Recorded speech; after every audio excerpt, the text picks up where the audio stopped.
लो भाई सुनो एक कमाल की कहानी। मेरी किस्मत ऐसी पलटी कि क्या बताऊं। अचानक मेरे अंदर एक डिंग डोंग डिंगचैक सिस्टम जाग गया, यानी फेंकू चंद सिस्टम। अब सीन ये है कि मेरे सामने कोई भी बंदा लंबी लंबी फेंकेगा, उसका वो झूठ सच बन के सीधे मेरे ऊपर आ गिरेगा। शुरू में तो मुझे लगा कि एक्सीडेंट में मेरा दिमाग हिल गया है, पर कल मेट्रो वाला कांड हो गया। एक भाई वहां खड़े खड़े फेंक रहा था कि अपुन जब सुसु करता है तो 3 मीटर दूर जाके गिरती है। भाई साहब रात को जब मैं घर पे सुसु करने गया तो कसम से कमोड में छेद हो गया। डर के मारे मेरी पूरी रात की नींद उड़ गई। अगली रात मैं ग्रैंड हयात होटल में अपनी क्लास की रीयूनियन पार्टी में गया। ऐसी पार्टियों में मेरा जाने का रत्ती भर मन नहीं होता, क्योंकि वहाँ सब सिर्फ अपनी हाँकने और एक दूसरे को नीचा दिखाने आते हैं। कॉलेज के बाद मैं तो बिल्कुल कंगाल घूम रहा था, तो तय था कि सब मिलकर मेरी खिल्ली उड़ाएंगे। जैसे ही मैंने कमरे में कदम रखा, एक बंदा चिल्लाया, अरे लुकमान। लुकमान नहीं, सॉरी, लुकमान जैसी हालत थी मेरी। नाम तो मेरा लुक यू यानी लुक यू है। सुना है तूने फिर से नौकरी छोड़ दी। यार तू तो हमारी क्लास का टॉपर था, आज ये क्या हाल बना रखा है। मैंने बस एक फीकी स्माइल दी और चुपचाप एक कोने की सीट पे जाके बैठ गया। मैं बैठा ही था कि मेरे बगल वाले लिन शियाओ ने आंखें फाड़कर चिल्लाना शुरू किया, भाई साहब बिटकॉइन तो आज आसमान छू गया। $70,000 का एक, याद है जब ये 30,000 पे था तब मैंने थोड़े से खरीद लिए थे। आज तो मेरी चांदी ही चांदी है। बाकी के चमचे भी तुरंत एक्साइटेड हो गए। अबे लिन सच में कितने खरीदे थे बे। लिन ने कॉलर ऊंची करके कहा, ज्यादा नहीं यार, बस 10 बिटकॉइन। उस वक्त करीब $30 लाख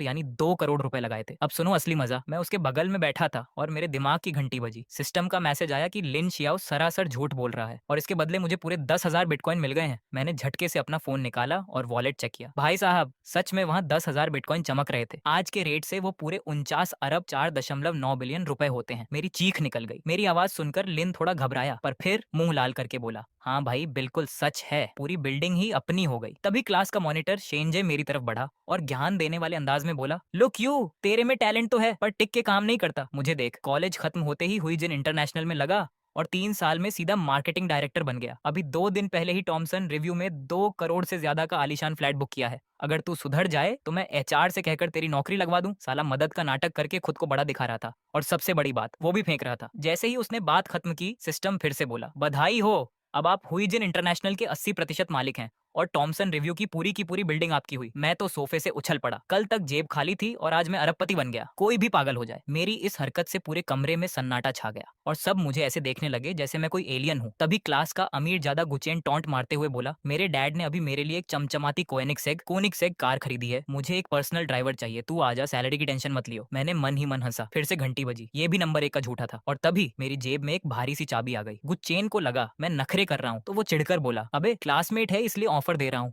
वरना किसी अरे गहरे को पूछता भी नहीं। माहौल थोड़ा अजीब हो गया। मेरा मन तो था कि वहीं उसकी पोल खोल दूं, पर मैंने सोचा अगर इनकी पोल खोल दी तो मेरी लॉटरी कैसे लगेगी। इसलिए मैंने बहाना बनाया, यार मुझे कुछ दिन के लिए गांव जाना है तो ड्राइवर नहीं बन पाऊंगा, पर पूछने के लिए थैंक्स। तब जाकर माहौल थोड़ा शांत हुआ। तभी मेरे बाईं तरफ बैठे चेंग हाओ ने जोश में आकर टेबल थपथपाई, छोड़ो ये सब बातें, आज सब दबाकर खाओ, बिल मैं दूंगा। मेरे अंकल इस होटल के मैनेजर हैं, वो सीधा 50% का डिस्काउंट करवा देंगे। और लो भाई सिस्टम फिर चालू। बधाई हो, ग्रैंड हयात होटल के 100% मालिक अब आप हैं। अब तो मुझे शौक लगना भी बंद हो गया था। इसके बाद अगले 10 मिनट में मुझे एक बड़े से क्लब का मालिकाना हक मिल गया और साथ ही एक कमाल की सुपरमैन जैसी ताकत और एनर्जी भी मिल गई। मैंने सपने में भी नहीं सोचा था कि एक डिनर के बहाने मैं सीधा फोर्ब्स की लिस्ट में पहुंच जाऊंगा। खाना खत्म हुआ तो चेंग हाउ ने टॉन्ट में वेटर को बुलाया और कहा कि मैनेजर मेंग जियानफेंग को बुलाओ, पर वेटर ने साफ कह दिया, सर इस नाम का कोई मैनेजर यहाँ नहीं है। चेंग हाउ की सिट्टी पिट्टी गुम हो गई और वो वेटर पर चिल्लाने लगा। मैंने सीधे आगे आकर कहा, लाओ बिल मैं पे करता हूँ। मैंने जेब से एक चमचमाता हुआ ब्लैक गोल्ड कार्ड निकाला और वेटर को थमा दिया। कार्ड देखते ही वेटर के होश उड़ गए। उसने झुककर सलाम किया और तुरंत अंदर भागा। थोड़ी देर में एक सूट बूट पहने विदेशी साहब वहाँ आए। वो सीधे मेरे पास आए और हाथ जोड़कर बोले, बॉस आप यहाँ आए और हमें खबर तक नहीं की। मैंने बड़े आराम से कहा, दोस्तों के साथ आया था, तुम्हें बताने की क्या जरूरत, चलो तुम अपना काम देखो। मैंने 2 मिनट में वहाँ के जनरल मैनेजर हेनरी को वापस भेज दिया। अब कमरे का नजारा देखने लायक था। सब के सब स्टैच्यू बन चुके थे। अबे मैंने ज्यादा पी ली क्या, ये मैं क्या देख रहा हूँ। लुक यू इस आलीशान होटल का असली मालिक है। सब आपस में खुसर पुसर करने लगे। कसम से ऐसे छुपकर शौक देने का जो मजा है वो कहीं नहीं है। अब क्या था, पूरी क्लास मेरे तलवे चाटने लगी। जो लोग 2 मिनट पहले मुझे नौकर रखने की बात कर रहे थे वो अब लुक भाई करते हुए मेरे आगे पीछे घूमने लगे। अरे लुक भाई आप तो छुपे रुस्तम निकले यार, इतने बड़े मालिक होकर भी हमारे मजे ले रहे थे। मैंने तो पहले ही कहा था अपनी क्लास में सबसे अमीर बनने के लक्षण सिर्फ लुक यू के चेहरे पर ही थे। दुनिया कितनी मतलबी है ये देखकर मुझे हंसी आ गई। तभी किसी ने शुयांग से पूछा, क्यों भाई उस बड़े क्लब में पार्टी का क्या हुआ, हम सबके लिए बड़ा वीआईपी रूम बुक किया है ना। ये सुनते ही शुयांग के माथे पर पसीना आ गया। साले ने बस भौकाल बनाने के लिए झूठ बोला था। उसे क्या पता था कि सब सच में तैयार हो जाएंगे। मैंने फिर से अपनी जेब संभाली और मुस्कुराते हुए कहा, चलो भाई आगे का इंतजाम मैं करता हूँ। मैंने फोन निकाला और सीधे क्लब के मैनेजर को कॉल लगाया। मैं अपने दोस्तों के साथ आ रहा हूँ, सबसे बड़ा कमरा तैयार रखो, नंबर 888 है ना? ठीक है। फोन रखकर मैंने सबसे कहा, चलो दोस्तों सब सेट है, डायमंड वीआईपी रूम, कमरा नंबर 888। सब फिर से हैरान, भाई साहब लोग भाई तो सच में गॉड लेवल पर है। उस क्लब का डायमंड रूम बुक करने का मतलब है कम से कम 10 लाख का खर्चा। मैंने हाथ हिलाते हुए कहा, अरे टेंशन मत लो, आज सब मेरी तरफ से है। होटल से बाहर निकलते हुए गुचेन का चेहरा सड़ चुका था। हमेशा वो सेंटर ऑफ अट्रैक्शन रहता था, पर आज सारा फुटेज में खा गया था। वो मन ही मन सोच रहा था कि मैं पक्का कोई नाटक कर रहा हूँ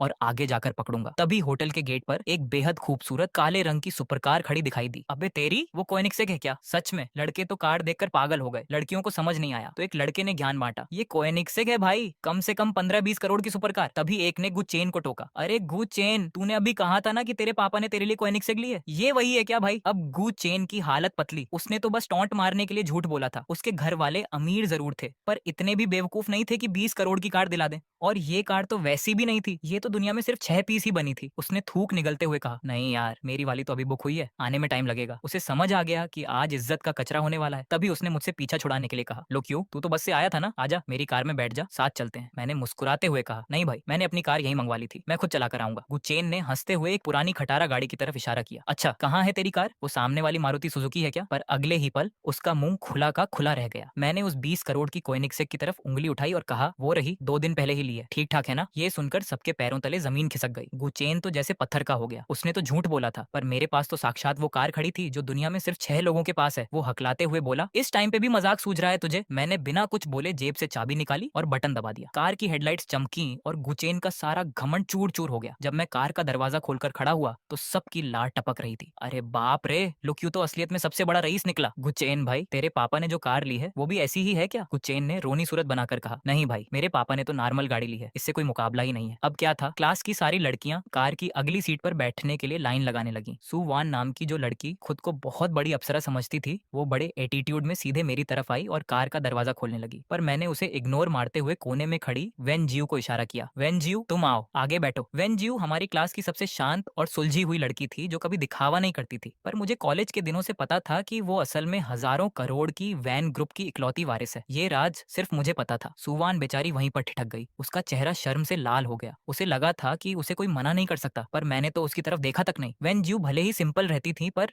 अगर ध्यान से देखो तो वो सुवान से 1000 गुना ज्यादा खूबसूरत थी। वेनजियो बिना किसी नखरे के आकर कार में बैठ गई। मैंने एक्सीलेटर पर पैर रखा और कार की आवाज से पूरा इलाका गूंज उठा। मैंने बाकी दोस्तों से कहा, चलो क्लब में मिलते हैं। रास्ते में वेनजियो ने अपनी जुल्फें पीछे की और मुझे देखते हुए बोली, काफी छुपे रुस्तम निकले लुक यू जी, आप भी तो कम नहीं है वेन जी। तो मिस्टर लुक, आप किस बड़े खानदान के चश्मो चिराग हैं? अगर मैं कहूँ कि मैं एक आम इंसान हूँ तो क्या आप मानेंगी? वैसे आप मेरी असली ताकत जानती है ना? मैंने बस इतना कहा। वैन ग्रुप, ये सुनते ही वो समझ गई कि मैं उसका सच जानता हूँ। और फिर कार में एक प्यारी सी खामोशी छा गई। हम दोनों क्लब के बाहर बाकी सबका इंतजार कर रहे थे। तभी वहाँ लड़कों का एक ग्रुप आया जिसका लीडर था श्याओ झिंग्यान। वो शहर के बहुत बड़े रईस का बेटा था और लड़कियां घुमाना उसका शौक था। उसकी नजर सीधे वेनजियो की सादगी और उसकी क्लास पर पड़ी। श्याओ झिंग्यान का घमंड 7वें आसमान पर रहता था, क्योंकि उसका श्याओ ग्रुप शहर में गाड़ियों का सबसे बड़ा राजा था। वो सीधे वेनजियो के पास आया और बोला, हेलो ब्यूटी, मैं श्याओ झिंग्यान, हम लोग अंदर वीआईपी रूम में जा रहे हैं, तुम भी हमारे साथ चलो, बाद में तुम्हें अपनी रोल्स रॉयस में घुमाऊंगा। उसकी ये बदतमीजी देखकर हमारे क्लास के लड़कों को बहुत बुरा लगा, पर श्याओ ग्रुप के आगे किसी की बोलने की हिम्मत नहीं थी। वेनजियो ने ठंडे लहजे में कहा, कोई जरूरत नहीं है, और वो पीछे हट गई। झिंग्यान के चमचे हंसने लगे। ओहो भाई, पहली बार झिंग्यान भाई को किसी लड़की ने रिजेक्ट कर दिया। झिंग्यान को अपनी बेइज्जती बर्दाश्त नहीं हुई। वो अपनी कॉलर ठीक करते हुए बोला, अरे मैंने बड़ी बड़ी लड़कियां देखी हैं, मैं श्याओ ग्रुप का इकलौता वारिस हूँ, तुम जो कार बोलोगी वो लाकर दे दूंगा। तभी मेरे दिमाग में फिर से घंटी बजी। बधाई हो, श्याओ झिंग्यान ने आपके सामने शेख ही बघारी है। इनाम में आपको देश की सबसे बड़ी कार कंपनी फेंग्यू कार्स के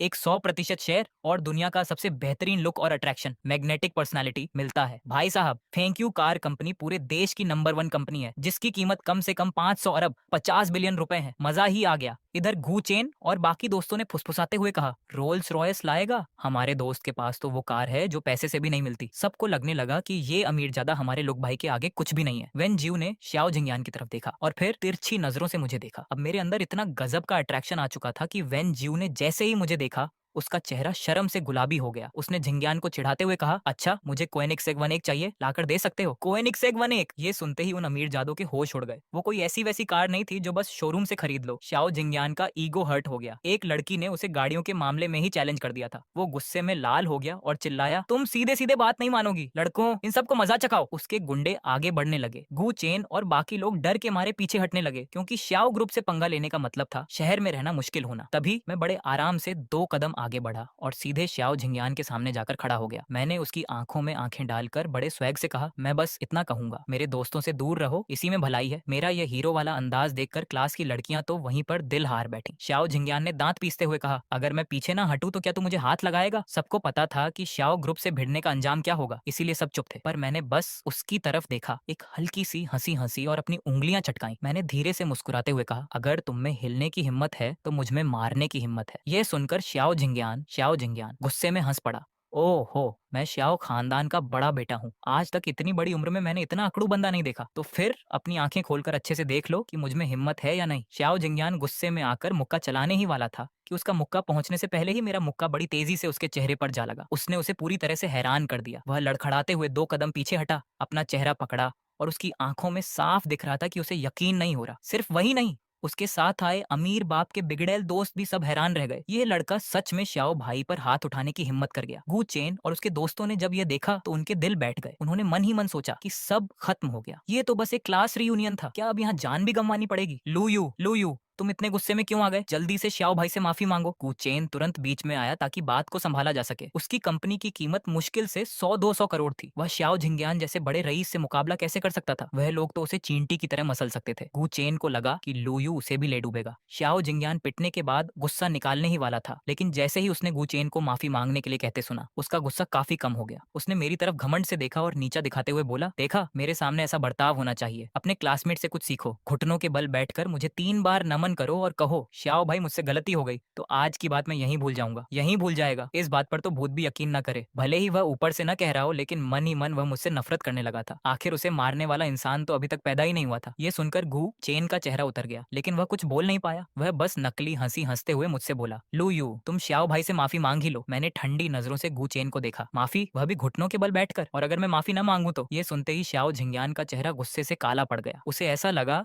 जैसे सबके सामने उसके मुंह पर कई थप्पड़ मार दिए गए हों और उसकी इज्जत मिट्टी में मिल गई हो। तुम माफी नहीं मांगोगे ना? ठीक है, मैं अभी अपने सांग भी आओ भाई के लोगों को बुलाता हूँ। लू यू, तुम्हें बड़ी इज्जत प्यारी है ना? आज मैं तुम्हें बताऊंगा कि असली ताकत के सामने इज्जत की क्या औकात होती है। ये सुनते ही गु चेन के माथे पर पसीना आ गया। लू यू, तुम जल्दी से माफी मांग लो। सांग ब्याओ इस शहर का बहुत बड़ा नाम है, तुम उससे पंगा नहीं ले सकते। सांग ब्याओ इस शहर का गॉडफादर जैसा था। पुलिस और गुंडे दोनों तरफ उसका सिक्का चलता था। जो भी उसके खिलाफ जाता उसका अंजाम बहुत बुरा होता था। सिस्टम अलर्ट, ये डिटेक्ट किया गया है कि श्याओ झिंगयान डिंग हाँक रहा है। अब शहर के अंडरवर्ल्ड गॉड फादर सांग ब्याओ को आपके अधीन कर दिया गया है। वह अब आपका चेला है। मैं मन ही मन हंसा। तो श्याओ झिंगयान डिंग हाँक रहा था, लेकिन अगर सांग ब्याओ सच में आ भी जाए तो उसे मुझे इज्जत से बड़े भैया ही बुलाना होगा। मैंने मुस्कुराते हुए कहा, तो फिर उसे सांग ब्याओ को बुलाने दो, मैं भी तो देखूं इस अंडरवर्ल्ड गॉडफादर का जलवा कैसा है। श्याओ झिंगयान गुस्से में अपने दांत पीसने लगा। तुम रुको, मैं अभी फोन करके बंदे बुलाता हूँ। उसने गुस्से में एक नंबर मिलाया। सामने वाला इंसान सांग ब्याओ के चेले का चेला था, जिसका नाम था वू बिंग। श्याओ ग्रुप दूसरों के लिए बहुत बड़ा होगा, लेकिन सांग ब्याओ के सामने उसकी कोई औकात नहीं थी। श्याओ झिंगयान की हैसियत बस वू बिंग के साथ उठने बैठने जितनी ही थी। बिंग भाई,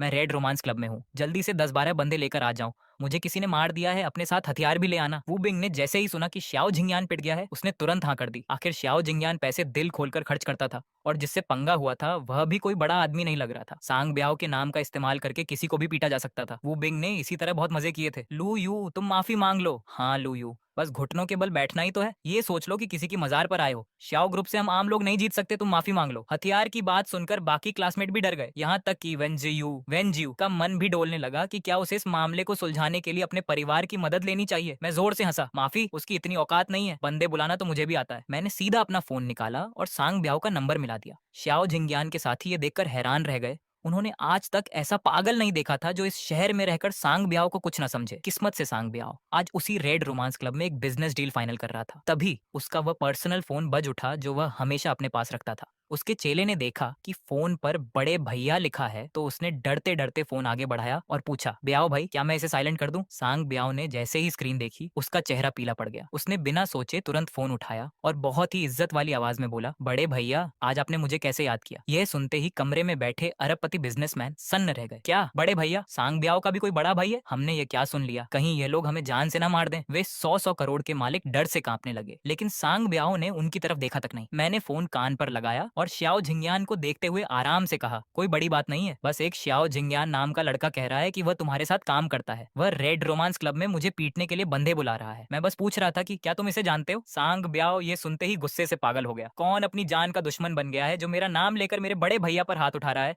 श्याओ झिंगयान की क्या औकात जो मेरा चेला बने? पास बैठे बिजनेसमैन ने यह सब सुन लिया था। उनमें से एक ने डरते हुए कहा, ब्याओ भाई आपके बड़े भैया जिस श्याओ झिंगयान की बात कर रहे हैं वह शायद श्याओ ग्रुप का बेटा है। सांग ब्याओ ने गुस्से में कहा, श्याओ झिंगयान, श्याओ ग्रुप, तुम लोग अभी श्याओ खानदान के बूढ़े को फोन करो और कहो कि उसके बेटे ने उस इंसान को छुआ है जिसे छूना नहीं चाहिए था। वह तुरंत अपना बोरिया बिस्तर समेटे और इस शहर से दफा हो जाए। एक झटके में श्याओ ग्रुप को शहर से बाहर निकालने का हुक्म देकर सांग ब्याओ कमरे से बाहर भागा। वे बिजनेसमैन भी उसके पीछे हो लिए ताकि देख सकें कि आखिर सांग ब्याओ का बड़ा भाई है कौन। श्याओ झिंगयान ने जब मुझे फोन रखते देखा तो वह थोड़ी देर के लिए चुप हो गया। क्या सच में फोन पर सांग ब्याओ था? नहीं, यह लड़का बस नाटक कर रहा है। उसने खुद को संभालते हुए कहा, जब मैं ब्याओ भाई के साथ ग्लोबल इंटरनेशनल में बैठकर पार्टी करता था तब तुम बच्चे थे। मेरे सामने नाटक मत करो, अभी मेरे बंदे आएंगे और तुम्हें घुटनों के बल चलाएंगे। सिस्टम अलर्ट, ये डिटेक्ट किया गया है कि श्याओ झिंगयान आपके सामने डिंग हाँक रहा है। इनाम के तौर पर आपको ग्लोबल इंटरनेशनल के एक 100% शेयर दिए जाते हैं। मैं मन ही मन हंसा, देखो फिर से डिंग हाँक दी। उसकी बात खत्म ही हुई थी कि 5 गाड़ियां आकर रेड रोमांस क्लब के गेट पर रुक गईं। तभी अचानक गाड़ी का दरवाजा खुला और उस बिंग अपने दर्जन भर हथियारों से लैस गुंडों के साथ नीचे उतरा। उसकी आंखें गुस्से से लाल थीं। उसने पूरे ग्राउंड को घूरते हुए चिल्लाकर कहा, मेरे भाई को किसने मारा? किसकी इतनी हिम्मत हुई? साला सामने आओ। उस बिंग एकदम यमराज की तरह गुचेन के पास गया और दहाड़ा, तूने मारा है मेरे भाई को? गुचेन की तो उसे देखते ही सिट्टी पिट्टी गुम हो गई। उसने पागलों की तरह हाथ हिलाते हुए कहा, नहीं नहीं नहीं, मैं नहीं हूँ भाई, वो रहा, उसने मारा है। गुचेन ने एक झटके में मुझे सीधे सूली पर चढ़ा दिया। मैंने उसे एकदम ठंडी नजरों से देखा। उसे भी अपनी गलती का एहसास हुआ तो चेहरा बनाकर बोला, अरे लू यू, इसमें मेरी क्या गलती है यार? मेरे खानदान की जितनी औकात है वो तो सियाओ फैमिली के दांत के नीचे दबकर खत्म हो जाएगी। तू तो सांग ब्याओ को जानता है ना, जल्दी से उसे फोन करके बुलाना यार। गु चेन की ये बात सुनकर उस बिंग खुद सोच में पड़ गया और उसका दिल धक धक करने लगा। अरे साला,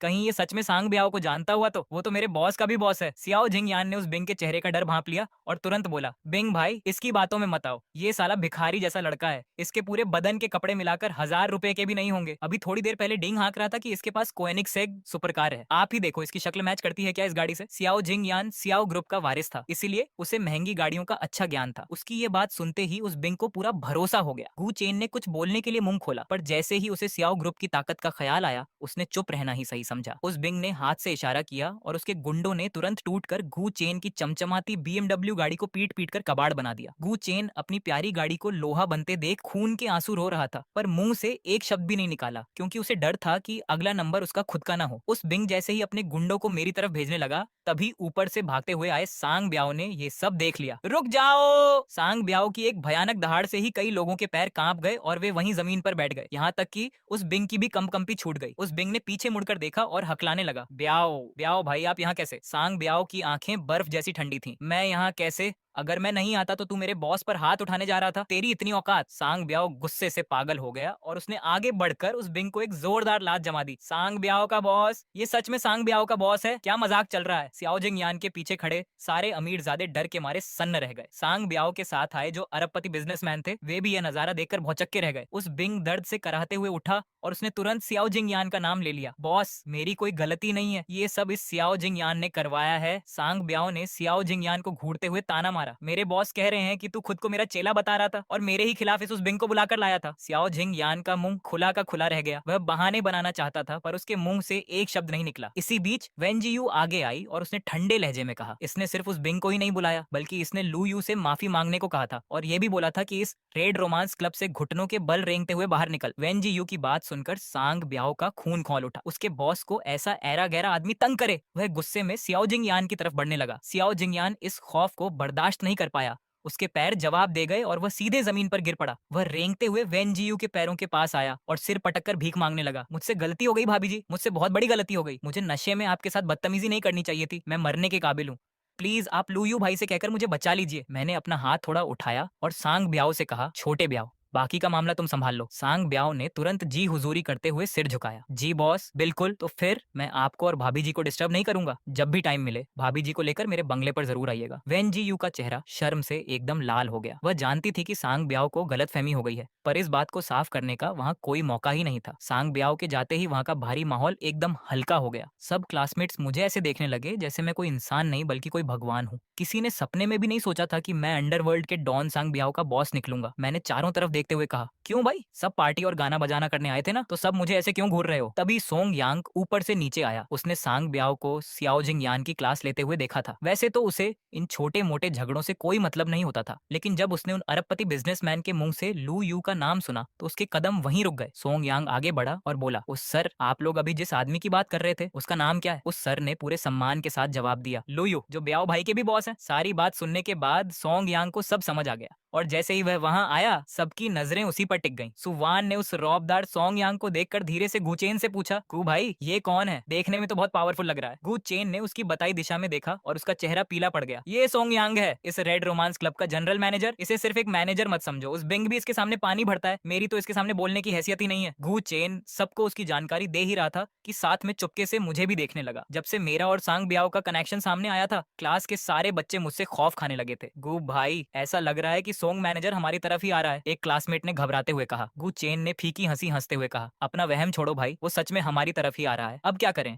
अभी एक सांग ब्याओ से पीछा छूटा था कि ये सोंग यांग आ गया। आज का दिन तो रोलर कोस्टर की सवारी जैसा हो गया है। मालिक! यांग के इस एक शब्द ने सुवान और बाकी सबको वहीं का वहीं पत्थर बना दिया। लू यूं ही इस पूरे रेड रोमांस क्लब का असली मालिक निकला। सबने झटके में शू यांग की तरफ देखा। तू तो बोल रहा था कि तेरा कजिन यहाँ का छोटा मालिक है, तो तुझे ये क्यों नहीं पता था कि लू यू यहाँ का सबसे बड़ा बॉस है? शू यांग खुद पागलों की तरह सिर हिलाने लगा। अरे भाई, मेरा कजिन तो यहाँ बस पीछे का काम संभालने वाला एक छोटा सुपरवाइजर है, मालिक तो दूर की बात है। उसने आज तक यहाँ के बड़े अफसरों की शक्ल तक नहीं देखी। मैंने एकदम शांत रहकर जवाब दिया, क्लास की पार्टी है, इन सबको यहाँ एंजॉय कराने लाया हूँ। रूम तैयार है ना? सोंग यांग ने तुरंत हाथ जोड़कर कहा, जी मालिक, सब तैयार है। वीआईपी स्वीट नंबर 888 अब से सिर्फ आपके लिए रिजर्व रहेगा, वो किसी और कस्टमर को नहीं दिया जाएगा। आप बिल्कुल बेफिक्र रहिए। ओ भाई साहब, वो वीआईपी स्वीट जिसका कम से कम खर्चा ही 10 लाख से शुरू होता है, वो हमेशा के लिए इनका पर्सनल रूम बन गया। क्या गजब लेवल है भाई। मैंने सिर हिलाया। ठीक है, चलो फिर। पर जैसे ही हम आगे बढ़ने लगे, सामने से कुछ सूट बूट पहने हुए रईस लोग आ गए। सबके चेहरों पर गजब की इज्जत थी और हाथों में उनके बिजनेस कार्ड थे। उनका रुतबा देखकर ही पता चल रहा था कि वे बहुत बड़े बिजनेसमैन हैं। सोंग यांग ने आगे आकर मेरा परिचय कराया। मालिक, ये उस सर, झाओ सर, तान सर और ली सर हैं। ये सब अरबपति हैं। आज ब्याओ भाई ने इनके साथ ही मीटिंग रखी थी, पर आपके मामले की वजह से शायद वह कैंसिल हो गई। सोंग यांग उनकी मंशा भांप गया था। उसकी आवाज भले ही धीमी थी, पर सुवान और बाकी सबने इसे साफ साफ सुन लिया था। अपनी आंखों के सामने बड़े बड़े अरबपतियों को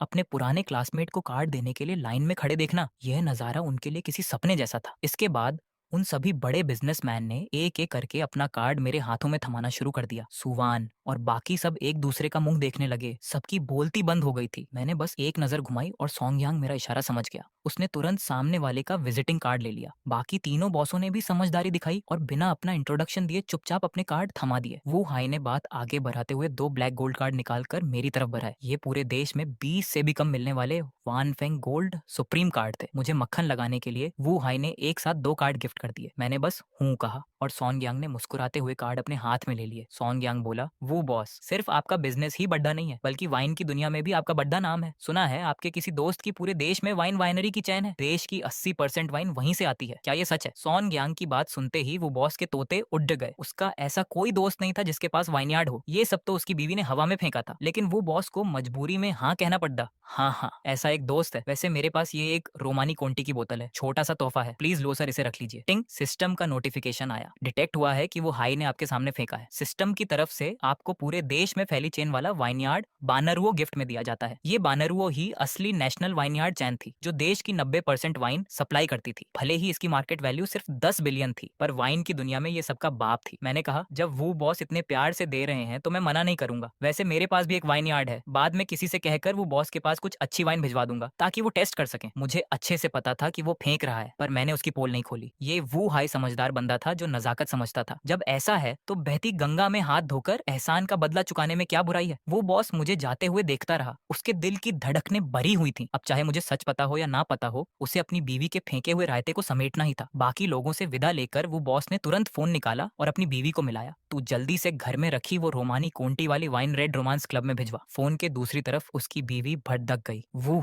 तुम पागल हो गए हो क्या? बड़ी मुश्किल से तो वो बोतल हाथ लगी है, अभी तक सहेलियों के सामने रौब भी नहीं जमाया है, सोचना भी मत। इम्पॉसिबल। इम्पॉसिबल को पॉसिबल करना पड़ी ढेगा। मैं अभी सांग ब्याह के बड्डे भाई से मिलकर आया हूँ। अगर तूने हर जगह ये बड़ी बड़ी बातें ना फेंकी होती तो मुझे ये कीमती वाइन किसी को गिफ्ट ना करनी पड़ती। जल्दी भेज, नहीं तो डिवोर्स दे दूंगा। वो बॉस का गुस्सा 7वें आसमान पर था। अगर ये दिखावा करने वाली औरत ना होती तो उसे अपना बेस्ट कलेक्शन किसी और को क्यों देना पड़ता था। कुछ ही देर में वो रोमानी कोंटी की बोतल फटाफट पहुंच गई। वो बॉस ने बोतल ली और सॉन्ग यांग के पीछे पीछे 888 सुप्रीम वीआईपी रूम का दरवाजा खटखटाया। उस बड्ढे से रूम में 10-12 क्लासमेट्स एकदम सीधे होकर बैठे थे। वो बॉस के आने की खबर से किसी की हिम्मत नहीं हो रही थी मस्ती करने की। माहौल एकदम अजीब हो गया था। वो बॉस ने दबे पैर आते हुए कहा, लुओ सर, ये रही वो रोमानी कोंटी, टेस्ट करके बताइए कैसी लगी। करोड़ों का मालिक वो बॉस खुद अपने हाथों से वाइन सर्व कर रहा था और एक छोटे नौकर की तरह झुककर बात कर रहा था। ये फीलिंग कैसी थी? सच कहूं तो बड़ा मजा आ रहा था। सुवान तो वो बॉस की हर हरकत को आंखें फाड़ कर देख रही थी। मैंने कहा, टेस्ट सही है, मेरे बंदों ने तुम्हारे बंगले पर वाइन पहुंचा दी है, बाद में फोन चेक कर लेना। आगे से वाइन पीनी हो तो सीधे मेरे वाइन यार्ड चले जाना। वो बॉस ने तुरंत हाँ में सिर हिलाया। उसकी हिम्मत नहीं थी कि कुछ और बोले। तभी वो बॉस का फोन बजा। स्क्रीन पर नाम देखते ही उसका दिल तेजी से धड़कने लगा। क्या वाइन पहुंच गई? वो हकलाने लगा तो मैंने शांति से कहा, फोन उठा लो। सुनो जी, अभी बानर वो वाइन यार्ड से कोई आया था और 10-12 बोतल कीमती वाइन दे गया। बोले कि उनके मालिक ने भेजा है। ओ माय गॉड, वो पूरे देश का 90% वाइन बनाने वाला बानर वो वाइन यार्ड है ना। वो बॉस की बीवी की आवाज इतनी तेज थी कि रूम में बैठे हर एक बंदे को साफ सुनाई दे गई। क्या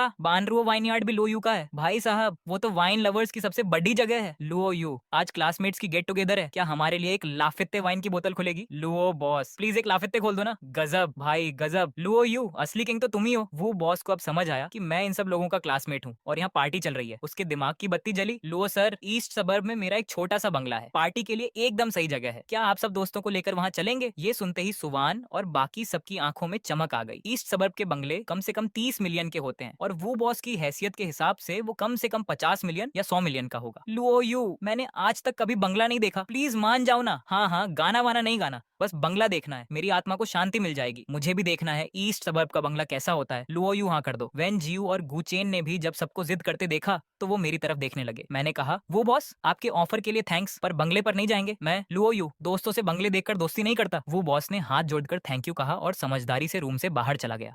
सुवान ने अचानक मुद्दकर शेनजे को देखा। शेनजे, तुम्हारे पास भी तो टॉमसन 1 में 20 मिलियन का एक बड़ा फ्लैट है ना, हमें भी ले चलो, हमारी भी आंखें खुल जाएं। हाँ यार। सुवान की बात सुनकर चेंग हाओ और बाकी लोगों को भी याद आया। शेनजे के चेहरे का रंग उड़ गया। अरे वो अभी तक पोजीशन नहीं मिला है, अभी नहीं देख सकते। शेनजे का घर भी कैंसिल होने पर चेंग हाओ और बाकी सब उदास हो गए। सुवान ने हार नहीं मानी और गु चेन की तरफ देखा। गु भाई, तुम्हारी फैमिली इतनी अमीर है, कोई तो बंगला होगा जहाँ हमें ले जा सको। गु चेन ने बहाना बनाया, हमारे घर पर अभी कुछ स्पेशल गेस्ट आए हुए हैं तो अभी सही नहीं रहेगा। वैसे लो यू, क्या तुम्हारा टॉमसन 1 में कोई घर है? गुचेन की इस बात ने चेंग हाओ और बाकी सबकी उम्मीदें फिर से जगा दी। हाँ भाई, लुओ यू तो अब इतना बड़ा बॉस है, टॉमसन 1 में तो घर होगा ही ना। मैंने कहा, हाँ टॉमसन 1 में मेरा एक घर है, पर ज्यादा बड़ा नहीं है, बस घूमने के हिसाब से ठीक है, रुकने का मत सोचना। आज मैं तुम सबको ग्रैंड हयात इंटरनेशनल होटल में पार्टी दे रहा हूँ, सारा खर्चा मेरे नाम पर लिखवा देना। मेरे इतना कहते ही रूम में शोर मच गया। लुओ यू जिंदाबाद, भाई तू ही असली बॉस है, इतना पैसा, तुम तो साक्षात गॉड हो। ग्रैंड हयात को पूरा बुक कर लिया। बॉस, क्या आपको किसी हेल्पर की जरूरत है? चेंग हाओ, तू साइड हट। लुओ बॉस, मेरे बारे में सोचिए। जो गु चेन मेरा मजाक उड़ाने की सोच रहा था वो शौक में आ गया। उसने सपने में भी नहीं सोचा था कि मेरे पास सच में टॉमसन 1 में घर होगा। पर फिर उसने एक शातिर स्माइल दी। बड्ढा नहीं है तो क्या हुआ? लुओ यू, तुम सच में बानरुओं के मालिक हो।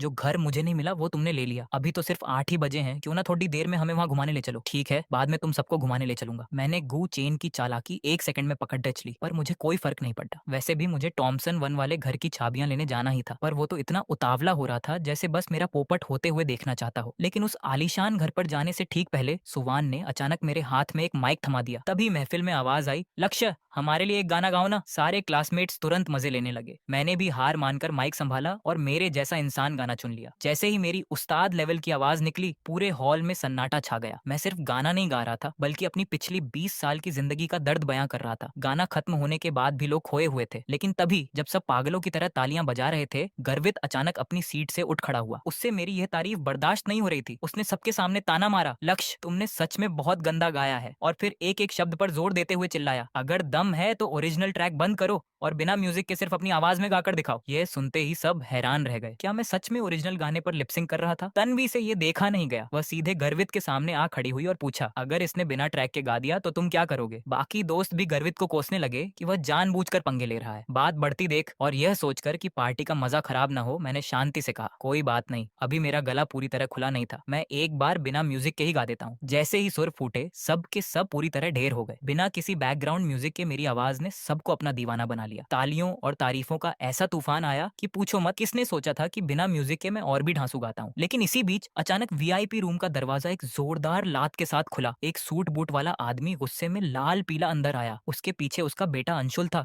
जिसका चेहरा मार खाकर सूजा हुआ था। मैंने बिना किसी को भनक लगे तुरंत अपने मैनेजर संकेत को फोन लगा दिया। लग रहा था कि यह बिजनेसमैन अमित जी किसी गलत इरादे से आए हैं। गर्वित के चेहरे पर तो रौनक आ गई। वह इस इंतजार में था कि कब मैं घुटनों पर आऊंगा, लेकिन अगले ही पल जो हुआ उसने सबके होश उड़ा दिए। अमित जी अपने बेटे को खींचते हुए आए और सीधे मेरे पैरों में गिर गए। उन्होंने अंशुल का सिर जमीन पर दबाते हुए कहा, लक्ष्य सर, इस बेवकूफ लड़के ने आपको पहचानने में भूल कर दी। प्लीज अपने हाथ ऊंचे रखिए और हमारे बिजनेस को तबाह होने से बचा लीजिए। यह नजारा देखकर क्लास के सारे लोग सन्न रह गए। शहर की सबसे बड़ी ऑटोमोबाइल कंपनी का मालिक अपने बेटे के साथ मेरे सामने नाक रगड़ रहा था। मैंने नजरें घुमाई और सारा मामला अपने खास आदमी शमशेर पर टाल दिया। लेकिन अमित जी तो खौफ से कांप रहे थे। उन्होंने एक ऐसा राज खोला कि सबके कान खड़े हो गए। लक्ष्य सर, आप ही तो शमशेर भाई के असली बॉस है ना? आपकी बस एक हाँ की दूरी है, फिर तो ये पूरी कंपनी आपकी ही है। वहाँ मौजूद हर शख्स की सांसें थम गईं। अरबों की कंपनी की किस्मत सिर्फ मेरे एक फैसले पर टिकी थी। लेकिन मैंने लापरवाही से मुस्कुराते हुए कहा, एक मामूली कंपनी इतनी बड़ी बात है क्या? मैं अगर शमशेर से कहकर एक कंपनी बंद करवा सकता हूँ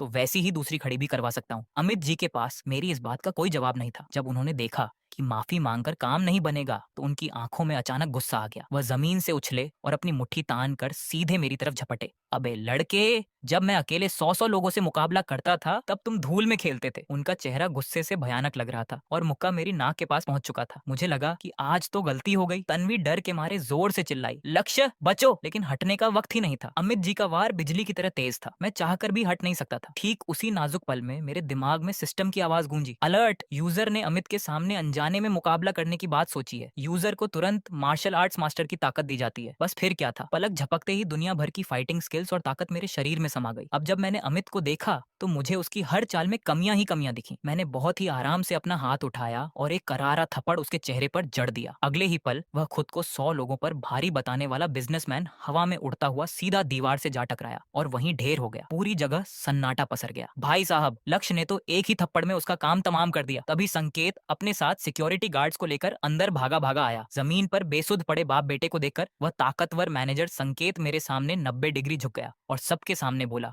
बॉस, मुझसे बहुत बड़ी चूक हो गई, मुझे माफ कर दीजिए। मैंने शांत रहकर उसकी 3 महीने की सैलरी काटने की सजा सुनाई और कहा, मेरे लिए कुछ गाड़ियों का इंतजाम करो, मेरे दोस्तों को पॉश टावर्स की प्रॉपर्टी देखनी है। क्लास के लोग अब जाकर सदमे से बाहर आए और वहाँ का माहौल एक बार फिर से जोश से भर गया। रात के ठीक 9:30 बजे दर्जनों आलीशान गाड़ियां पॉश टावर्स के गेट पर आकर रुकी। वहाँ के सेल्स मैनेजर राहुल पहले से ही मेरे स्वागत में पलकें बिछाए खड़े थे और मुझे बहुत इज्जत दे रहे थे। लेकिन ये सब देखकर गर्वित का दिमाग फिर से घूमने लगा। उसे अचानक लगा कि उसने पूरा गेम समझ लिया है। ये मैनेजर पक्का लक्ष्य का किराए का एक्टर है। अपनी इस चालाकी पर गर्वित की हंसी रुक ही नहीं रही थी। वह बस सही मौके के इंतजार में था ताकि सबके सामने मेरी पोल खोलकर मुझे नीचा दिखा सके। जल्दी ही राहुल हमें ब्लॉके के सामने ले गए और बड़े सम्मान से बोले, लक्ष्य सर, हम पहुंच गए, यही आपकी प्रॉपर्टी है। गर्वित से अब रहा नहीं गया। उसने उस 44 मंजिल की गगनचुंबी इमारत की तरफ उंगली उठाई और चिल्लाया, राहुल मैनेजर साहब, इस ब्लॉके में तो बहुत सारे फ्लैट्स हैं, आखिर इनमें से कौन सा फ्लैट लक्ष्य का है, ये तो बताइए। उसे लगा कि उसने मुझे रंगे हाथों पकड़ लिया है और अब मेरा तमाशा बनेगा। लेकिन राहुल ने मेरी तरफ देखा। जब उन्होंने देखा कि मैं मजे ले रहा हूँ तो वह समझ गए कि क्या करना है। वह गर्वित की तरफ घूमे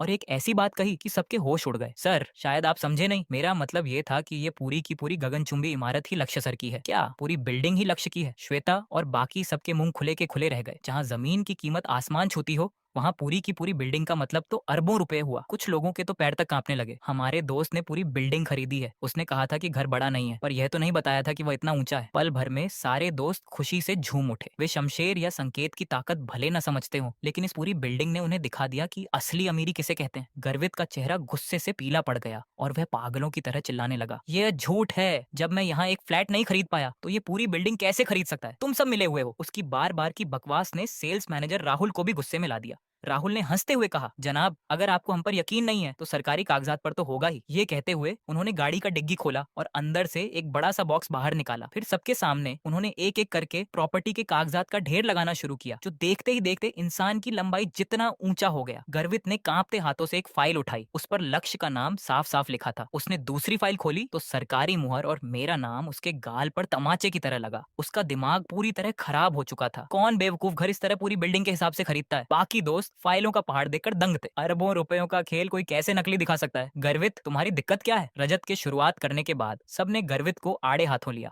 और उसे खूब सुनाया। तभी सारे दोस्त मेरे पास जमा हो गए। लक्ष्य, चलो ना हमें अंदर से अपना घर दिखाओ। मैंने राहुल को इशारा किया कि दरवाजा खोले। जैसे ही सब अंदर गए, वहां की भव्यता देखकर सबकी आंखें फटी की फटी रह गईं। वह घर इतना शानदार, क्लासिक और मॉडर्न था कि हर किसी का सपना सच होने जैसा था। श्वेता ने सबसे पहले अपना फोन निकाला और ताबड़तोड़ तस्वीरें लेकर सोशल मीडिया पर पोस्ट कर दी। उसे देखकर बाकी सब भी अपने फोन पर लग गए। आधे घंटे के अंदर ही सोशल मीडिया पर हर तरफ हमारी ही बातें होने लगी। हजारों लोग इसे शेयर करने लगे। पूरे इंटरनेट पर यह खबर फैल गई कि किसी रहस्यमयी रईस ने पॉश टावर्स की पूरी बिल्डिंग ही अपने नाम कर ली है। मजे की बात तो ये हुई कि जैसे ही ये बात फैली, दोस्तों के उन रिश्तेदारों और क्लाइंट्स के फोन आने लगे जिनसे बरसों से कोई बात नहीं हुई थी। सबके सब बिजनेस डील करने के लिए उतावले हो रहे थे और ये सब सिर्फ इसलिए हो रहा था क्योंकि मैं उस पूरी प्रॉपर्टी का मालिक था। जब मैंने देखा कि दोस्तों का मन अभी भी नहीं भरा है तो मैंने संकेत को बोलकर गाड़ियों का काफिला तैयार करवाया और सबके लिए ग्रैंड होटल में वीआईपी स्वीट्स बुक करवा दिए। लेकिन जैसे ही सब जाने वाले थे तभी श्वेता ने अचानक मुझसे एक बात कही। तभी सबने वो सवाल पूछ लिया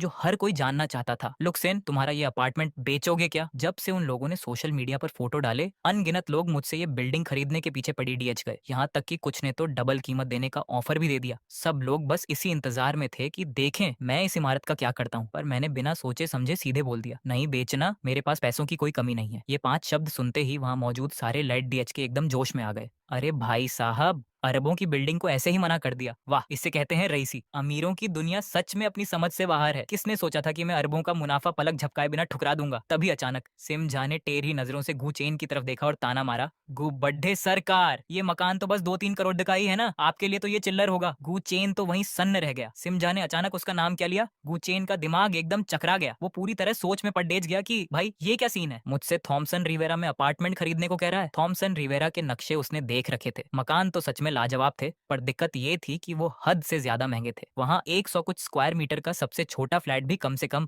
3.5 करोड़ से शुरू होता था। अगर उसके पास इतने पैसे होते तो वो करोड़ों का बड़ा सा बंगला लेकर आराम से ना रहता? अभी इसके बारे में नहीं सोच रहा। मैंने अभी अभी ईस्टर्न सुबर्ब नंबर 1 कोर्टयार्ड में एक विला खरीदा है, तो फिलहाल हाथ में कैश थोड़ा कम है। गुचेन ने एक नकली और अजीब सी मुस्कान के साथ बात बनाई। लुक्स इनके दिमाग में तुरंत सिस्टम की घंटी बजी, जिससे उसकी भौहें तन गईं। उसने बड्ढे ही मजेदार तरीके से गुचेन की तरफ देखा। सिस्टम अलर्ट, गुचेन ने होस्ट के सामने डींग मारी है। इनाम के तौर पर ईस्टर्न सुबर्ब नंबर 1 कोर्टयार्ड का विला नंबर 9 आपका हुआ। भाई साहब, सीधे ईस्टर्न सुबर्ब नंबर 1 कोर्टयार्ड का विला नंबर 9? वो तो शहर का सबसे टॉप का आलीशान बंगला है, हजारों स्क्वायर मीटर में फैला हुआ, जिसकी कीमत पूरे 100 करोड़ तक है, और आज तक वो बिका भी नहीं था। गुचेन की ये बात सुनते ही महफिल में टहलका मच गया। सब दोस्त एक के बाद एक हैरान होने लगे। ईस्टर्न सुबर्ब नंबर 1 कोर्टयार्ड का बंगला, वो तो कम से कम 10 करोड़ का होगा ना? 10 करोड़? अरे भाई, ईस्टर्न सुबर्बी नंबर 1 और चेन साहब के उस छोटे से बगीचे वाले बंगले में जमीन आसमान का फर्क है। अच्छा, तो फिर वो तो मुकाबला ही नहीं कर सकता। पर वहाँ का सबसे ढांसू बंगला कौन सा है? Villa number 9। कहते हैं उसकी कीमत 100 करोड़ है और अब तक उसे कोई खरीद नहीं पाया है। तेरी तो, फिर तो गुचेन असली उस्ताद निकला। काश मैं भी अपनी आंखों से ईस्टर्न सुबर्ब नंबर 1 कोर्टयार्ड का विला देख पाता। सुवान के इस तरह समझाने के बाद सबको समझ आ गया कि ईस्टर्न सबर्ब नंबर 1 कोर्टयार्ड कितनी बड़ी चीज है। इसके सामने तो करोड़ों का थॉमसन रिवेरा भी कीमत के मामले में बहुत पीछे छूट गया। पर सच कहें तो इन दोनों का कोई मुकाबला ही नहीं था, क्योंकि एक फ्लैट था और दूसरा विला। दोनों की क्लास और कीमत बिल्कुल अलग थी। गू चेन एक बार फिर सबका ध्यान अपनी तरफ खींचकर खुश हो गया। उसकी जो बेइज्जती हुई थी उसका बदला पूरा हो गया। अरे यार, अब तुम ज्यादा शरीफ मत बनो। अभी लुक्सिन भी बोल रहा था कि घर छोटा है, पर वो तो पूरी की पूरी बिल्डिंग निकली। गुचेन, तुमने कौन सा वाला खरीदा है? हमें कब ले चल रहे हो अपनी रईसी दिखाने? सुवान ने जब गुचेन का ये दिखावा देखा तो वो कहाँ मानने वाली थी। उसे गुचेन की ठीक ठाक वाली बात पर बिल्कुल भरोसा नहीं था। और सबसे बड़ी बात, सुवान इस बहाने उस आलीशान इलाके में जाना चाहती थी ताकि शायद वहाँ किसी बद्दे अमीर आसामी को अपने जाल में फंसा सके। सिर्फ सुवान ही नहीं, बाकी दोस्त भी अमीरों की इस ठीक ठाक और छोटा मोटा जैसी बातों पर भरोसा नहीं कर रहे थे। हाँ हाँ, तुम अमीर लोग बहुत संभल कर बोलते हो। मुझे भी अपनी आंखें सेकनी है, मुझे भी वहाँ जाकर फोटो और रील्स बनानी है। मेरा तो मन है कि उस आलीशान बंगले में बैठकर तसल्ली से स्टेक खाऊं। दोस्तों की ये बातें सुनकर गू चेन के तो तोते उड़ गए। उसने तो बस पीछा छुड़ाने के लिए हवा में तीर चलाया था। यहाँ तो सब लोग बाल की खाल निकालने लगे। गू चेन ने तेजी से दिमाग दौड़ाया और बात को टालते हुए बोला, जैसे ही घर का काम पूरा हो जाएगा मैं सबको पार्टी पर बुलाऊंगा। गु चेन को इस तरफ हंसा हुआ देखकर लुक्सिन से रहा नहीं गया और उसकी हंसी छूट गई। लुक्सिन, तुम क्यों हंस रहे हो? चेंग हाओ ने उत्सुकता से पास आकर पूछा। गु चेन का दिल बैठ गया और उसे ठंडे पसीने आने लगे। कहीं लुक्सिन सबके सामने उसकी पोल ना खोल दे। कुछ नहीं, रात काफी हो गई है, अब सबको आराम करना चाहिए। तभी झुनियू इंटरनेशनल होटल की तरफ से लाखों की 10-12 लग्जरी गाड़ियां सबको लेने आ गई। चेंग हाओ और बाकी सब खुशी खुशी गादियों में बैठ गए और होटल में उनका राजा महाराजाओं जैसा स्वागत हुआ। जैसे ही वेटर ने उन्हें वीआईपी स्वीट में छोड़ा, सबने अपनी सारी तमीज भूलकर धमाल मचाना शुरू कर दिया। झुनियू इंटरनेशनल एक 5 स्टार होटल था जहाँ के एक वीआईपी स्वीट का किराया ही कम से कम 1 लाख रुपए था। यानी लुक्सिन ने आज दोस्तों की मौज मस्ती के लिए हंसते हंसते लाखों रुपए उड़ा दिए थे। फिर क्या था, लुक्सिन, वेनजी और गुचेन को छोड़कर बाकी सबने सोशल मीडिया पर तस्वीरों की बाढ़ ला दी। उस रात थॉमसन रिवेरा और जुनियू होटल की तस्वीरों ने सबका इंटरनेट हिलाकर रख दिया। जिसने भी देखा वो पागल हो गया और सब लुक्सिन के दोस्तों से पूछने लगे, भाई ये तुम्हारा सुपर अमीर दोस्त आखिर है कौन? हमारी भी जान पहचान करवा दो यार। अगले दिन लुक्सिन सुबह 10 बजे आराम से सोकर उठा। फ्रेश होने के बाद वो अपनी कोएनिगसेग 11 सुपर कार लेकर नाश्ता करने निकला। जब वो हाथ में चाय समोसे लेकर वापस गाड़ी की तरफ आ रहा था, तभी दो लोगों की बातचीत ने उसका ध्यान खींचा। अरे जल्दी चल, आगे एक विदेशी फाइटर ने चैलेंज ओपन किया है और वो हमारे शहर के उस्तादों से मुकाबला कर रहा है। इतना जबरदस्त सीन, चल चल जल्दी चलकर तमाशा देखते हैं। लुक्सिन ने मजे लेने के मूड में उनका पीछा किया। कुछ दूरी पर एक बहुत बद्धा अखाड़ा बना था जहाँ दो लोग आपस में बुरी तरह लड़ रहे थे। नीचे लोगों की भारी भीड़ तमाशा देखने जुटी थी। अखाड़े के ऊपर एक बद्धा बैनर टंगा था जिस पर लिखा था, विदेशी फाइटर किम जुंग हुआन का खुला चैलेंज, आइए और मुकाबला कीजिए। किम जुंग हुआन का चेहरा तो शरीफों जैसा था, पर उसकी तगड़ी बॉडी देखकर नीचे खद्दी लड़कियां शोर मचा रही थी। उसके सामने एक चौकोर चेहरे वाला अधेद्ध उम्र का आदमी था जो फुर्तीला तो था, पर उसके पूरे बदन पर नीले काले जख्मों के निशान थे। ना जाने क्यों इतनी बुरी हालत होने के बाद भी वो हार मानने को तैयार नहीं था। इस पूरे शहर में बस तुम जैसा बेकार आदमी ही बचा है मुझसे लड़ने के लिए। किम जुंग हुआन ने एक जोरदार घूंसा उस आदमी के मुंह पर मारा। आदमी के मुंह से खून का फव्वारा छूटा। किम ने फिर एक करारा पंच उसके पेट में दे मारा। बड्डे सूरमा बनते थे ना, करो ना वार साले लूजर। अधेद्ध उम्र का वो शख्स जैसे बेहोश होने की हालत में आ गया और उसके पैर लड़खड़ाए और वो अखाड़े पर जोर से गिर गया। अंकल लेन जल्दी होश में आओ। अंकल, अगर नहीं हो रहा तो हार मान लो ना। अखाड़े के नीचे खड्डे दो लड़के परेशान होकर चिल्ला रहे थे। ये सुनकर किम जुंग हुआन ने एक कमीनी मुस्कान दी। उसने अंकल लिन के बाल पकड़ दे और अपना चेहरा उनके सामने ले गया। क्यों बे, हार मानता है? बस एक बार मुंह से बोल दे, मैं तुझे नीचे जाने दूंगा। अंकल लिन ने किम की तरफ देखा और एक ठसक भरी हंसी हंसे। हमारे शहर में कोई बुजदिल नहीं होता, हार मानू, सपने देखना छोड़ दे। अंकल लिन साले कुत्ते। तभी अखाड़े के ऊपर और नीचे से एक साथ दो अलग अलग आवाजें गूंज उठी। किम सुंग हुआन ने लू यू की तरफ अपनी बीच की उंगली मिडिल फिंगर दिखाई। उसकी इस दबंगई ने पूरे माहौल में आग लगा दी, पर अगले ही पल लू यू ने सीधे हाथ बढ़ाया और कड़ाक की आवाज के साथ उसकी उंगली को बेरहमी से मरोड़कर तोड़ दिया। भयंकर दर्द से किम सुंग हुआन चीख उठा, लेकिन ये तो बस शुरुआत थी। इसके तुरंत बाद लू यू ने दाएं हाथ की मुट्ठी बनाई और एक जोरदार थप्पड़ किम सुंग हुआन के मुंह पर रसीद कर दिया। एक धमाके की आवाज आई और किम सुंग हुआन सीधे हवा में उड़ता हुआ दूर जा गिरा और वहीं बेहोश हो गया। पूरा हॉल 3 सेकंड के लिए बिल्कुल सन्न रह गया और फिर एकदम से हंगामा मच गया। अरे बाप रे, ये तो खत्म भी हो गया। 3 मिनट की बातें हो रही थी, पर ये तो 1 मिनट भी नहीं टिक पाया। पिछले ही पल जो लू यू को हराने की कसमें खा रहा था, अगले ही पल वह जमीन पर बिना हिले डुले लेटा हुआ है। लू यू ने अपने कपड़ों से वह धूल साफ की जो वहां थी ही नहीं और बहुत हल्के में कहा, बस इतनी सी औकात थी और चले थे मेरे मैजिक सिटी के उस्तादों को चैलेंज करने। ये बात सीधे तौर पर उन कोरियाई लोगों की इज्जत को मिट्टी में मिलाने जैसी थी। किम सुंग हुआन के साथी पूरी तरह हके बके रह गए। यह आदमी आखिर है कौन जिसने एक ही थप्पड़ में बंधे को बेकार कर दिया? इसी बीच किम सुंग हुआन की शक्ल पर मरने वाली एक फैन नीचे से चिल्लाई, तुमने बिल्कुल धोखा किया है, हमारे ओपा इतने कमजोर नहीं है कि तुम्हारे एक थप्पड़ से बेहोश हो जाएं। लू यू के फैंस ने तुरंत जवाब दिया, जो ओपा 10 सेकंड भी नहीं टिक सकता वह हमारे गॉड का 1 मिनट भी लेने के लायक नहीं है। ऐसा लगा कि नीचे अब हाथापाई हो जाएगी। लू यू ने अपनी भौहें सिकोड़ी, ठंडी नजरों से सबको देखा और कहा, जिसे भी लड़ना है ऊपर आ जाओ, ये रिंग बेकार नहीं जानी चाहिए। इस एक बात ने सबका मुंह तुरंत बंद कर दिया। मजाक है क्या? जब किम सुंग हुआन जैसा बंदा एक ही बार में ढेर हो गया तो वे ऊपर जाकर अपनी जान थोड़ी ना गंवाएंगे। तभी किम सुंग हुआन का साथी पार्क चांग कुछ लोगों के साथ रिंग में आया और आते ही लू यू पर झूठा इल्जाम लगा दिया। धोखे से वार करना कौन सी बहादुरी है? इस पर लू यू सिर्फ मुस्कुराया, अपने हाथ पीछे किए और बोला, जो ताकतवर है वही राजा है, इसका कमजोर होना एक हकीकत है। अगर तुम लोगों को यकीन नहीं है तो कोई और ऊपर आ सकता है। इस बार मैं उसे 5 सेकंड ज्यादा दूंगा। अगर वह 15 सेकंड के अंदर मेरे कपड़े के कोने को भी छू ले तो मैं अपनी हार मान लूंगा। ये कितनी बड़ी ढीठता थी। पार्क चांग के साथी गुस्से में एक साथ हमला करने ही वाले थे, पर उन्होंने तुरंत अपने सबसे मजबूत साथी पार्क चांग को आगे कर दिया। पार्क चांग रिंग में आया, उसका चेहरा घमंड से भरा था। मैं पार्क चांग किसी ऐरे गहरे पर हाथ नहीं उठाता, अपना नाम बताओ। लू यू ने बिना किसी दिलचस्पी के कहा। लू यू, बकवास बंद करो, बस कुछ सेकंड का खेल है। मैच शुरू हुआ, पार्क चांग ने तुरंत मुक्के बरसाने शुरू किए, लेकिन लू यू ऐसे घूम रहा था जैसे पार्क में टहल रहा हो। 3 राउंड हो गए पर पार्क चांग सच में लू यू के कपड़े का एक कोना तक नहीं छू पाया। तभी नीचे से किसी ने जोर से आवाज लगाई, लू गॉड। 15 सेकंड पूरे हो गए। बात खत्म होते ही लू यू की फुर्ती बदल गई। उसने सफाई से अपना हाथ निकाला और एक थप्पड़ जड़ दिया। अगले ही पल पार्क चांग का शरीर हवा में उछला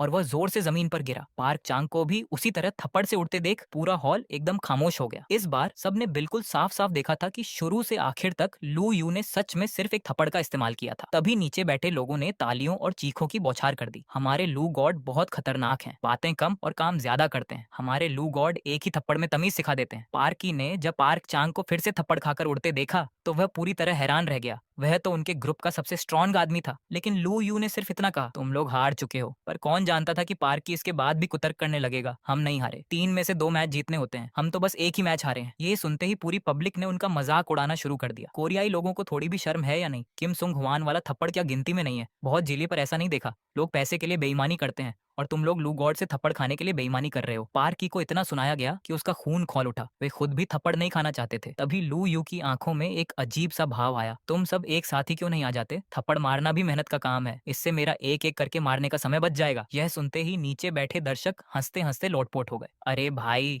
मुझे लगा था लू गॉड बहुत गंभीर है, पर वह तो बड़े मजेदार ताने मारते हैं। थप्पड़ मारने जैसी बात को कितना अनोखा बना दिया। लू गॉड सच में कमाल है। पार्की का चेहरा बिल्कुल फीका पड़ गया। वह चिल्लाया, किम सोंग, तुम सब मेरे साथ चलो। तुरंत ही करीब 10-12 लोग रिंग में आ गए और उन्होंने लू यू को चारों तरफ से घेर लिया। दर्शकों ने तुरंत अपने फोन निकाल लिए ताकि इस बेहतरीन पल को रिकॉर्ड कर सकें। लू यू ने चारों तरफ देखा, आराम से बोला, सब आ गए तो फिर शुरू करते हैं। बात पूरी होते ही वे सब बिना सोचे समझे उसकी तरफ लपके। लू यू की नजरें घूमी, उसने हाथ घुमाकर एक थप्पड़ मारा। धमाका हुआ और पार्की वहीं जमीन पर गिर गया।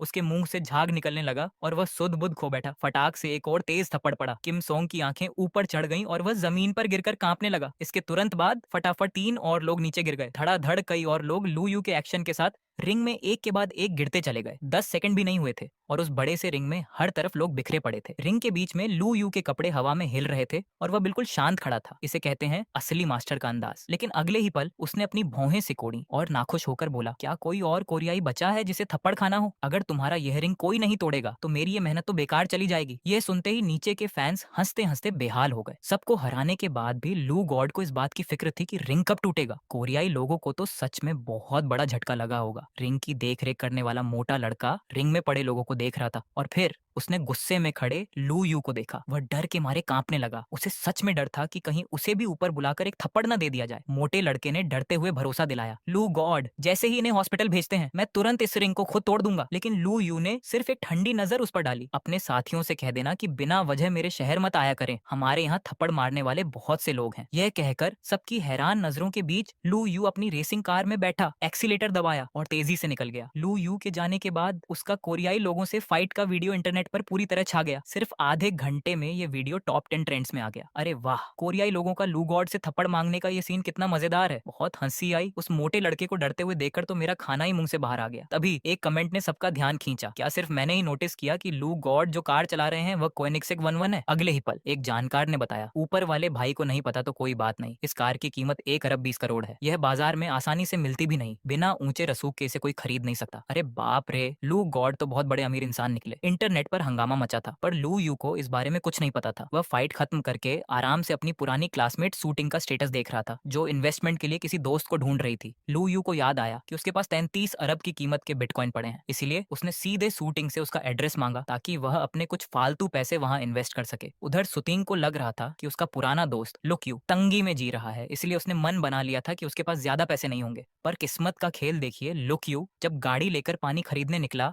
तो रास्ते में अचानक एक सड़क वाले इंटरव्यू के चक्कर में फंस गया। 1 मिलियन फॉलोअर्स वाली मशहूर फीमेल लाइव स्ट्रीम करने वाली होस्ट छीछी ने एक लड़के को रोका। हैंडसम भाई, आपकी क्या खासियत है? वह लड़का खीसे निपोड़ते हुए बड़े घमंड से बोला, मेरी लंबाई पूरे 20 सेंटीमीटर। टन सिस्टम की आवाज आई। ली भाई को होस्ट से गप मारते हुए पकड़ा गया है। इनाम के रूप में गप सच की जाती है। वहां खड़े खड़े मजे ले रहे लुक यू को अचानक अपने शरीर में कुछ अजीब सा बदलाव महसूस हुआ। उसका चेहरा शर्म से लाल हो गया। वह वहां से खिसकने ही वाला था कि चीची की तेज नजर उस पर पड़ गई। वह तुरंत भागकर उसके पास आई। हैंडसम भाई, मैं होस्ट चीची हूँ, क्या मैं आपका एक छोटा सा इंटरव्यू ले सकती हूँ? लुक्यू ने बेबसी में कदम रोके। हाँ बिल्कुल, चीची ने बड़े चाव से पूछा। तो हैंडसम भाई, आपकी क्या खासियत है? लाइव चैट पर बैठे लोग अपनी सांसें थामे हुए थे। तभी लुक्यू ने एकदम मासूम चेहरा बनाकर जवाब दिया, वह जो अभी उस भाई ने बोला, मेरा भी वही हाल है, पूरे 20। ये सुनते ही लाइव चैट पर जैसे भूचाल आ गया। मम्मी पूछ रही हैं कि मैं सिर झुकाकर क्यों बैठा हूँ। मेरा तो बस थोड़ा सा है, मैं तो इस खूबसूरत होस्ट के लायक ही नहीं हूँ। हैंडसम भाई ने तो हरी झंडी दे दी। चीची, अब तुम शर्माना छोड़ो। लेकिन चीची तो गुस्से में पैर पटकने लगी, पर पैर पटकते ही उसका संतुलन बिगड़ा और वह सीधे लुक्यू की बाहों में जा गिरी। ओ तेरी! चीची तो एकदम बेकाबू होकर खुद ही गले लग गई। लोग मजे ले ही रहे थे कि लुक्यू ने चीची को संभाल लिया। चीची जैसे ही हटने लगी, उसका हाथ जहाँ लगा, वहां का एहसास छूते ही वह एकदम सुन्न हो गई। चीची का चेहरा शर्म से टमाटर हो गया। वह जैसे ही सीधी खड़ी हुई, उसका पैर फिर लड़खड़ाया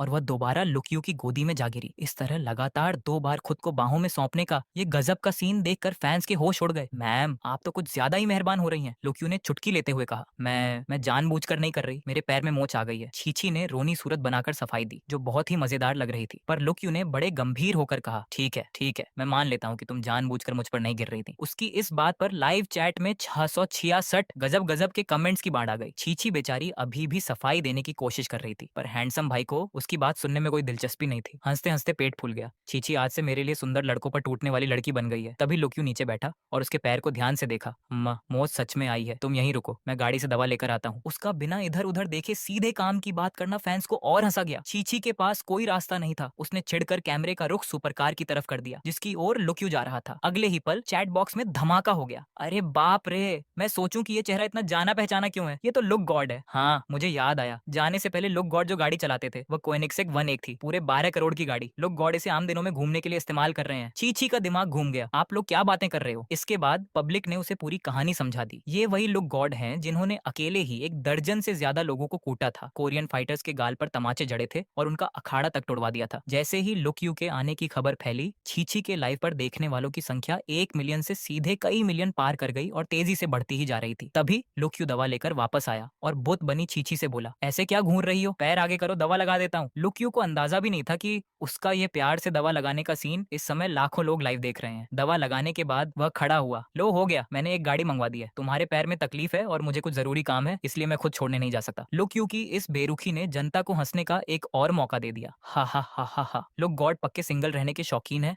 हमारी चीची की इतनी कयामत खूबसूरती देखकर भी क्या लुक गॉड को कुछ नहीं दिखता? लेकिन जब लोग छटकारे ले रहे थे, तभी एक सूट बूट पहने आदमी लुक्यू के पास आकर खड़ा हो गया। लाइव चैट एकदम से शांत हुई और फिर फट पड़ी। ओ भाई, ये तो सोंग यांग है, रेड रोमांस क्लब का जनरल मैनेजर। सबसे बड़ा झटका तो तब लगा जब सोंग यांग ने लुक्यू के सामने सिर झुकाकर बड़े आदर से कहा, बॉस, क्या इस मैडम को घर छुड़वाना है? रेड रोमांस का इतना बड़ा मैनेजर लुक्यू को अपना बॉस बोल रहा था। सोंग यांग, इस लड़की ने मेरा इंटरव्यू लेते समय पैर में चोट लगा ली, तुम कुछ लोग साथ ले जाओ, इसकी देख रेख